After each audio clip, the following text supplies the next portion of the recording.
बिस्मिल्लाहिर्रहमानिर्रहीम। अस्सलाम वालेकुम। कैसे हैं आप सब लोग? उम्मीद करती हूँ ठीक ठाक होंगे, मज़े में होंगे। आज मैं आप सब के लिए बहुत मज़ेदार सी सेवइयों की रेसिपी लेकर आई हूँ। इतनी मज़ेदार ये रेसिपी है कि अगर आपके घर मेहमान आ रहे हैं या आप ख़ुद खा रहे हैं बना के, तो आप जो भी खाएगा ना उसे सालों साल इसका जायका याद रहेगा।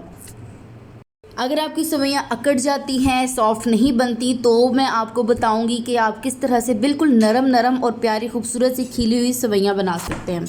तो हम जल्दी से इसको बनाना स्टार्ट कर देते हैं। झटपट बनेगी, मिनटों में बन जाएगी। तो इसके लिए सबसे पहले पैन लेना है, हमने दरमियानी आंच पे रखना है, तेज़ आंच नहीं होनी चाहिए। उसके बीच में आधा कप में से 1 टेबलस्पून घी मैंने यूज़ कर लिया।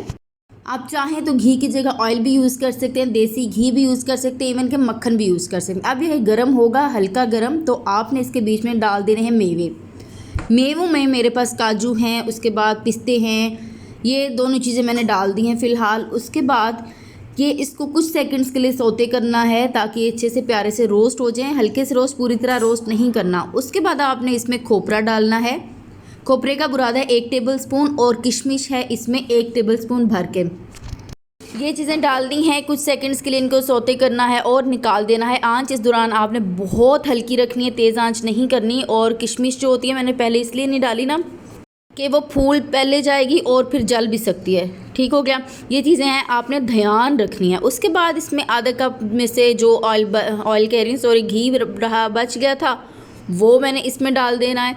और वो जब गर्म होगा तो आपने इसके बीच में सेवइयाँ हैं, ये एक पूरा पैकेट है और एक आधा पैकेट है, ये डाल के आपने पकानी है कुछ मिनट के लिए, जब तक ये अच्छे से रोस्ट ना हो जाएं। लेकिन ये भी ख्याल रखिएगा तेज़ आंच ना हो, जलनी ये बिल्कुल भी नहीं चाहिए।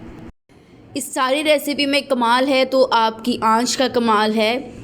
अगर आंच तेज़ होगी तो चीज़ें जल जाएंगी। चलें जी, यहाँ पे अब हमारा होता है थर्ड और फाइनल स्टेप। उसके लिए मैंने कढ़ाई रख दी है चूल्हे पे और उसके बीच में यहाँ पे मैंने दूध डाला है 1 कप। कोई भी दूध आप यूज़ कर सकते हैं। ये डाल देने के बाद दरमियानी आंच आपने रखनी है। इसके बीच में चीनी है। चीनी आप चाहें तो सेवइयों का जो वेट है उतना यूज़ करें, चाहें तो उससे थोड़ी सी कम यूज़ कर लें, जो टेस्ट है उसके अकॉर्डिंग। इसके बीच में ज़रदा रंग है। ज़रदा रंग टोटली ऑप्शनल है, आप चाहें तो स्किप कर दें, लेकिन ना ज़रदा रंग से क्या होता है, बहुत प्यारा सा एक कलर आ जाता है। मैं आपको ये बताऊं कि मैंने यहाँ पे सेवइयाँ ली थी 200 ग्राम, उतनी ही मैंने चीनी डाली। आप चाहें तो इसमें कम ज़्यादा कर सकते हैं, लेकिन ये होता है कि ये इसमें एक आइडियल क्वांटिटी होती है।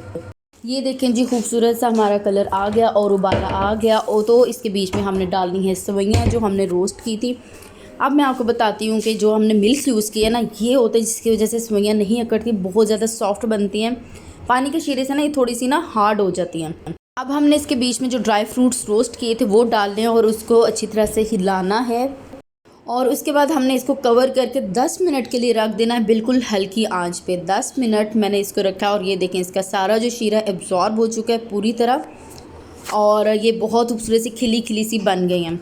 और अब आपने क्या करना है, इसके बीच में डाल देना है खोया। खोया डालने से पहले मैं आपको ये बताऊं कि इस पूरे प्रोसेस में आंच हल्की होनी चाहिए, तेज़ आंच नहीं होनी चाहिए, वरना आपकी रेसिपी बिल्कुल बर्बाद हो जाती है। खोया यहाँ पे मैंने आधा कप बीच में डाल दिया है। खोए से इसका टेस्ट और ज़्यादा इन्हांस हो जाता है। उसके बाद आपने इसको कवर करना है 2 से 3 मिनट के लिए। आपने इसको दम पे रख देना है, बिल्कुल दम वाली आंच पे। और देखें जी, ये अल्हम्दुलिल्लाह ज़बरदस्त किस्म की हमारी सेवइयाँ तैयार हो चुकी हैं, कीमामी सेवइयाँ इन्हें कहा जाता है। आई होप आपको ये रेसिपी आई होगी पसंद। मुझे फ़ीडबैक दीजिएगा कमेंट सेक्शन में, लाइक कर दीजिएगा, शेयर कीजिएगा फ्रेंड्स एंड फैमिली के साथ, ताकि ज़्यादा से ज़्यादा लोगों तक ये रेसिपी पहुँचे। अल्लाह पाक आपके खानों में बेतहाशा बरकतें डालें। मुझे दीजिए इजाज़त, दुआओं में याद रखिए। अल्लाह हाफ़िज़।